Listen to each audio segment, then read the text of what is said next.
Hello, MrShine here from HearthstonePlayers.com, bringing you another video for my Arena Quiz series. It's been a good run, but we've finally reached Paladin, which is the last hero I've yet to cover. Hopefully if you've been watching these past few months, you've grown from Arena Novice to Kung Fu Master during this time.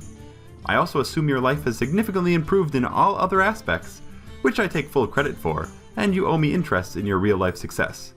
No rush, you can pay me whenever. Paladin is the Lord of 4. Many of his strongest class cards cost 4 mana, so it's important to take this into consideration when you play as a Paladin and when you play against a Paladin. True Silver Champion is one of the best weapons in the game with its excellent clearing power. Consecration is an awesome sweeper that can reset any tempo game from your opponent in the early game. Blessing of Kings can make the humblest of threats into a war machine. And Hammer of Wrath is expensive removal, but it generates card advantage and is a wonderful top deck in the late game. This plethora of strong 4 mana options means you'll need to keep them in mind during the draft, so your mana curve doesn't get too wonky. Consider all other 4-drop cards slightly less prioritized when you draft a Paladin, although don't get crazy about it either. Another incredibly dangerous aspect of Paladin is the coin. This is for a few reasons. The first is with coin you can coin out 2 4-mana cards back to back on turn 3 and 4, which as we already mentioned are quite strong. Another reason is this card, the Argent Protector. One of the strongest openings in the game is a coined 2-drop followed up with an Argent Protector, giving it shield. The only answers are immediate removal or a Fiery War Axe, and if you don't have a way to deal with it, the Paladin can pull ahead extremely quickly on the board. A final strength of Paladin is his board, similar to Shaman. Between Argent Protector, Hand of Protection, and Blessing of Kings, give them a foothold in the board and they have the potential to run away with a game. And if you think you can ignore those 1/1 tokens the Paladin has been summoning, you might end up getting burnt by Equality, which can set the Paladin up for extremely valuable board trades. Whenever convenient, it's usually a good idea to clear the Paladin's board to prevent shenanigans. Weaknesses of Paladin are mainly the fact that they are somewhat predictable. Because their strongest cards cost 4 mana, you can often set yourself up to best handle their power plays.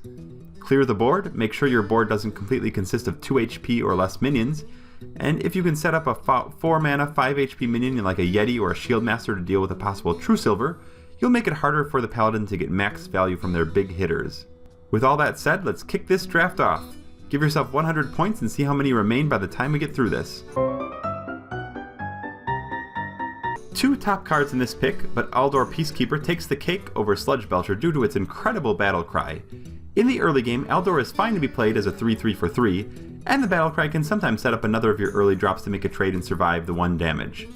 In the late game, Aldors can neutralize an opponent's big threat while still dropping a respectable 3/3 body on the board. Sludge Belcher by comparison is a very strong 5-drop minion, but it costs more and isn't nearly as flexible as Aldor Peacekeeper is. Bloodsail Corsair is pretty awful as a 1-drop. It trades poorly against pretty much all 2-drops, and the battle cry is good but too situational to make up for its body. This one was fairly undesirable, but I went with Hand of Protection. If I get something on the board, it can act as cheap removal by buffing my strong minion and running it into their strong minion. The downside is this requires a strong minion to stick on the board in the first place, but I think it presents the most upside from this set. Voodoo Doctor has an uninspiring 1 HP body, and the battle cry is usually pretty minor. Corehound is a very expensive late game minion, and is a huge mana investment to play. Hopefully I'll have many other options for the late game that don't have just 5 HP. Here we go, 3 picks in and I'm doing something questionable. I end up taking Harvest Golem over the Stormwind Champion, although both are extremely valuable in a Paladin deck. Harvest Golem is as trusty as they come, a 3-drop that's a huge pain for the enemy to deal with due to the death rattle. If I get any Blessing of Kings, it's also a good body since it's less likely they'll be able to completely remove it on 1 turn. Stormwind Champion, on the other hand, is an awesome late game minion that can give a boost to the Paladin's 1/1 tokens and can help turn a close battle into an avalanche victory. I did go with Harvest Golem, however, simply because you can lose straight up without having solid early game cards, although I'll be keeping my eye out for future champions. Iron Fur Grizzly isn't bad, but even though it's theoretically trading with the Harvest Golem, it's much easier to deal with since it doesn't have that extra death rattle. Ancient Brewmaster is a decent minion, although it does have a few things going against it. The first is it takes up a 4-drop slot, something we talked about before as a somewhat bad place to be in a Paladin deck. The second is it can bring back a minion you had in play. Sometimes in the late game this is awesome, but other times in the early game it can set you back. Fortunately, we have our 1/1 tokens to sometimes brew back, which means it's easier to brew back a minor minion in a Paladin deck and still be okay. Even considering all of this, I consider the Brewmaster to be slightly better than Avenge in an Arena deck. The main reason is Avenge is a rather common Paladin secret, so your opponent will often be prepared to deal with the Avenge buffed minion on the same turn the secret gets triggered. I'm not a fan of cards when I can't control their outcomes, so I think it's slightly worse. Murloc Raider is pure trash. A 1 HP minion for 1 is asking to be pinged away for free, and it's far too low impact to be worthwhile as an addition to our deck. This pick was tricky, but I ended up going with the Avenging Wrath. Wrath doubles as a clear card or a late game nuke if the enemy has very few minions in play. It's still early, so if I get an equality later on, the board clearing potential becomes enormous. The impact of this card is so high, and due to its epic quality, people likely won't expect it if you need late game reach. Sword of Justice is also a fantastic Paladin card, but it's somewhat slow and conflicts with the Paladin's 4-drop weapon, True Silver Champion. It's not that I don't like this card, because I do, but you basically give up your turn 3 in order to make turn 4 and 5 a little bit stronger. If Avenging Wrath wasn't so good, I likely would have grabbed it here. Finally, Shade of Naxxramas is one that's come up quite a bit in my personal rankings for Arena cards, since it does have a lot of opportunity to sit and wait until great trades present themselves. Still, like Sword of Justice, it's somewhat slow and you usually don't want to attack with it right away, so I felt like Avenging Wrath's immediate effect was more important for our deck. Knife Juggler is one of the better 2-drop minions you can have in the arena. Its 3/2 body is already excellent, and if the opponent doesn't deal with it immediately, it can give you many chances to trade up or outright kill minions for free if you can get a few knives in your favor. A common joke is that Knife Juggler effectively has the word taunt in its text, because of how important it is to clear. But seriously, unless you want your opponent's Razorfen Hunter to allow 2 knives to clear your 3/2 for free, you need to focus this card. Crazed Alchemist is an interesting card because it can let you do all sorts of crazy things, but it's a base 2/2 minion, and it sometimes is unplayable as a 2-drop if the early game opponent drops a 3/2 before you get a chance to play Crazed. The Battlecry forces you to turn the minion into a 2/3, which can freely trade with the Alchemist. Finally, Cold Light Oracle is a 2/2 for 3 that has an equal effect by giving both sides 2 cards. The downside is you end up spending 3 mana for an overcosted 2/2 in the process, which is very poor. Boy oh boy, this is a close pick. I ended up going with Blessing of Kings as one of the top Paladin 4-drop cards. If you have anything on the board, it effectively gains +4/+4 in stats. And since you can choose the target, it's often a surprise that should be played on a minion that has a chance to attack immediately that turn. It also has great synergy with Hand of Protection and Argent Protector if I draft any, and presents a big problem in the early game if the opponent doesn't have removal. However, the other cards in the set are fantastic as well. Zombie Chow is a premier 1-drop that can set the state for the early game route. Death Rattle is often insignificant in the early portions of the game, and it also gives an easy body for Argent Protector if you don't have a coin. And Sentient Shieldmaster is fantastic, with the only drawback being that it's a 4-drop minion, and thus has to compete with all the other great 4-mana cost Paladin cards. In the deck I went with Blessing of Kings, but can't fault anyone for picking Zombie Chow, and to be fair, even a Shieldmaster wouldn't have been bad. I hate having to pass up another Sword of Justice, but Sea Giant is a super strong arena card, made even stronger when played in a Paladin deck. The likeliness of you having a 1/1 token, or more of them, on the board around the time that the Sea Giant can be played means that you can push it out on turn 4 or 5, which is often game-changing. The other option is Faceless Manipulator, a unique card that can turn enemy cards against them, or allows you to duplicate a big threat. However, when compared to the Sea Giant, it doesn't hold up quite as well. My general thinking is, would you rather have a card that depends on you or the enemy having a strong card in play that's worth duplicating, or would you just want to have a cheap 8/8 already that doesn't require you to react to an enemy's card or another of your own minions surviving for a turn? I'd take the 8/8 almost any day, since there's often not many better targets for a Faceless to grab. Worgen Infiltrator is a 2/1, but the stealth means that you can choose the target and bide your time before clearing something out. It occasionally gets cleared by a Mad Bomber or other AoE effect, but it's still a very welcome card to see in your starting hand and can give you immediate board presence. Jungle Panther is kind of like the Worgen Infiltrator's older brother, since it serves a similar purpose, but the fact it costs 2 more mana is a big deal since it's a much greater mana investment to play. Blessing of Might takes bronze here, since it's a buff card that often means you have to go 2-to-1 card trade to trade something for a bigger minion. And as a Paladin, there aren't a ton of high damage cards we're going to be drafting to try to burn the enemy down early with it. Sometimes it has its use, but Worgen Infiltrator is simply more consistent and doesn't require you to have a board beforehand. This pick has a single answer, and that's the Argent Commander. This card has a strong immediate effect by giving you a way to deal 4 damage to an enemy minion, and it also gives you a respectable body on the board. The added perk of this card is it can be buffed, so for example I can cast this on turn 10, combined with Blessing of Kings to have an immediate 8 damage I can deal, plus it leaves an 8/6 behind. A lot of combo potential that it hardly ever gets worse than 2-for-1 card value. It's really a top arena pick. The other two are scraping the very bottom of the arena bucket. We talked about the Corsair, and Alarmbot is very expensive, has 0 attack, and the minion it summons can't attack the turn it even comes into play. Unless your deck is chock full of late game minions, you shouldn't ever consider this card. And if your deck is chock full of late game minions, you likely can't afford a turn of doing nothing but playing an 0/3 minion.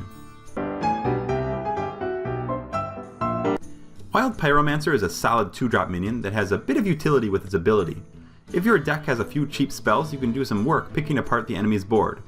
Just make sure you don't sabotage yourself by wiping your minions by mistake. Still, since you can control the ability, it's basically a 3/2 with upside. Blessed Champion is a much worse version of Blessing of Kings. It costs 1 more mana, doesn't give your minion health, and only provides more attack than Blessing of Kings when played on a minion that already has 5 or more attack.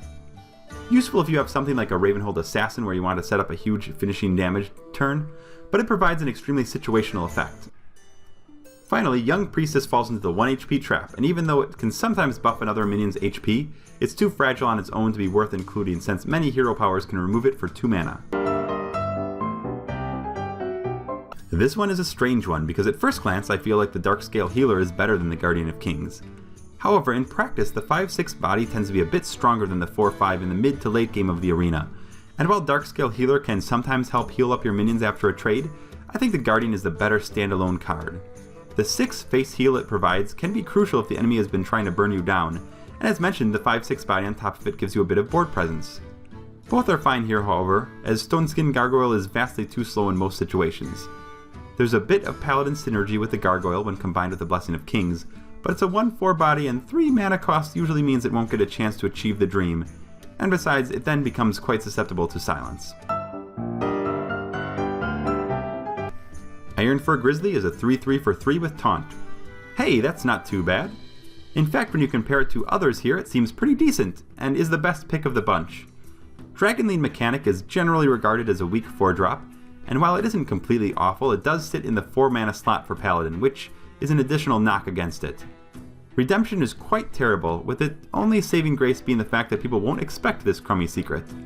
Sometimes it has value and can put it behind a Sunwalker on board, for example, or another equally threatening Divine Shield minion, but it's just as likely to resurrect one of your 1/1 tokens at the end of the turn, not something that leaves me too thrilled. None are great here, but Humility is the best of the worst. It's the Eldor Peacekeeper's Battle Cry pulled out as a cheap spell card. Not a card that I want to have a lot of in a Paladin deck, but it acts as a soft removal card for a scary minion, and can also act as a Wild Pyromancer enabler to boot. Both Corehound and Murloc Raider came up earlier, and they're either too expensive or too useless to be worth picking, even when compared to the Humility. Humility is certainly not a card I'll want to keep in my starting hand, but there's usually going to be a target at some point throughout the game. Oof, I'm not happy with being forced into another 4-drop with the Brewmaster, but I'm left no choice. Undertaker has only 1 Death Rattle minion in my deck halfway through, and without activators it remains a 1/2, which is quite poor. Redemption is as poor as it was before since it provides low impact in most cases, while giving your opponent an option to activate, so it gets passed up too. Here's hoping the extra Brewmaster doesn't bite me in the butt this run. Sludge Belcher is a premium 5-drop that can really bog the enemy down if they're trying to get through. Combined with my Hand of Protection, Humility, and Eldor's Peacekeeper, the opponent may have a hard time getting through enough threats on the board to punch through the Belcher efficiently, which means I'll be able to use the rest of my board to snowball the advantage. Violet Teacher is great and synergizes well with some of the cheap spells I have in this deck, but it's another 4-drop that fills up the valuable part of my deck, and I already have a decent way to get a token 1/1 minion being a Paladin that can summon them naturally. Finally, Ravenhold Assassin is a lot of late game damage, but doesn't have that great a body with a 5 HP. It's also extremely expensive to play since it eats up the majority of your turn at 7 mana. Sludge Belcher is the best and most consistent card at this point in time. Remember when I said earlier how Paladin has some of the strongest openers in the game with the coin? Argent Protector is the reason why. It's not great as a standalone 2-drop, but it makes up for it with the extremely strong Battle Cry. It has value in the early game if you can shield one of your 3/2 minions into another trade, and it has value in the late game if you want to run your Boulder Fist Ogre into another imposing threat and take no damage in the process. A great card all around. Youthful Brewmaster comes in second though, but it gets an extra hit since I already have 2 Ancient Brewmasters and don't want too many of those crazy battle cries. And Thrallmar Farseer takes the rear. Even though I do have a Blessing of Kings Dream available to make a 6/7 Wind Fury minion by turn 4, it's not going to be consistent enough to risk playing a subpar 3-drop that will likely get removed anyways. Arg, I'm getting surrounded by 4-drops. The Knight isn't so bad though, since its charge means it can give you 2 damage on demand, and the 5 HP body often gives it a chance to survive the attack. Still, I'm a little wary about yet another 4-drop that isn't one of the Paladin's power 4s. Compared to the alternatives though, it makes the most sense. Nerubar Weblord hurts 5 of my own minions at this point, and its 1/4 body isn't as bad as if it costs 3 mana, but it's still less than ideal. Finally, the Goldshire Fartman is another crummy 1/2 for 1 that will tickle an enemy minion, but that's about it. Another Blessing of Kings, I'll gladly take another, although my 4-drop is already getting crowded without too many power plays. Mad Scientist comes next as a poor body but a decent death rattle for Paladin. Unfortunately, out of all secret classes, Paladin are the cheapest and generally worst secrets, so the Scientist's value is not as high as it would be in a Mage or Hunter deck, and besides, they don't have any secrets yet. Stonetusk Boar finally grants you a bit of boar control, but as a 1/1 for 1 mana, the single charge damage will hardly ever be valuable enough for you to include into your deck. Azure Drake is an incredibly strong 5-drop due to its solid enough body and to the fact it replaces itself with a new card. The spell damage so far doesn't seem too much help yet, but if I draw Consecration, a 3 damage sweeper can be crippling. Similar to Sludge Belcher, you're almost always happy throwing this card out into the fray on turn 5. Wild Pyromancer is good as mentioned before, but not quite the same level as an Azure Drake, and Ancient Mage is straight up bad. Aside from the fact that I mentioned we don't have many spells to benefit from the spell damage, its stats are poor and it asks a lot of your board to get full use from it since you need 2 minions to buff, and you also need to have spells in your hand to cast. Well hey, what do you know, there's the Consecration I was hoping I'd get. A great card to get you out of a jam on the board, and some synergy with Wild Pyromancer and Azure Drake. I'm happy to have this excellent card in my deck. It's a bit better than Venture Co. Mercenary, an excellent card in its own right, but one that can sometimes set you back in tempo if it survives too long. My deck has a lot of ways to weaken the big minions from the enemy, so odds are, if the Venture Co. survives a turn, it could continue to stick around for longer, which isn't always a bad thing, but it can also give the enemy a chance to flood the board and overwhelm you. Finally, Humility is the sort of card that I'm okay with having one of, but more than that and I start to have too many tech cards that might fill up my hand when I'm looking for minions. Another 4, and not a great one. I want to pick almost anything else except the alternatives are not desirable for reasons I've already discussed. The Guardian does have one thing going for it, which is the 2 Blessing of Kings I have in this deck. If it doesn't get the bubble popped the turn it comes into play, I could attack with a 7/7 in Divine Shield, a crippling prospect for an enemy player. The middle finger curve is starting to shape up nicely, hopefully I can round things out a bit later. This one was a hard pick. I ended up going with a Haunted Creeper because I wanted early drops and I rated it above the Zombie Chow. However, in retrospect, I'm not sure that was the best decision. Both are great for sure, but I'm probably going to be playing more control oriented with this deck instead of aggro, and it's unlikely that Chow's Death Rattle will have much of an impact in the early game. I could see both of these being solid picks here, so I didn't dock anyone for taking the Chow. Finally, Hammer of Wrath is quite good, but it probably is the least strong of the Paladin 4-drops due to the fact it's pretty slow if you have to play on curve, and it doesn't really advance your board. That and the fact that I'm already flush with 4s makes me feel like it wasn't worth reaching for here. Questing Adventurer? Sure. The reason is I have a few cheap spells and the other options are much worse. The Wailing Soul will silence my Blessing of Kings buffs and Divine Shields, and I'm already full on 4-drops, so it's not worth me taking another that provides anti-synergy. The Ancient Watcher has no activators for me in this deck, so it would probably be a dead card. This leaves the Adventurer as the last man standing, and as long as I play it like a late game card and not one I'd want to play on turn 3, I might be able to boost it to a 4-4 or a 5-5 in a single turn.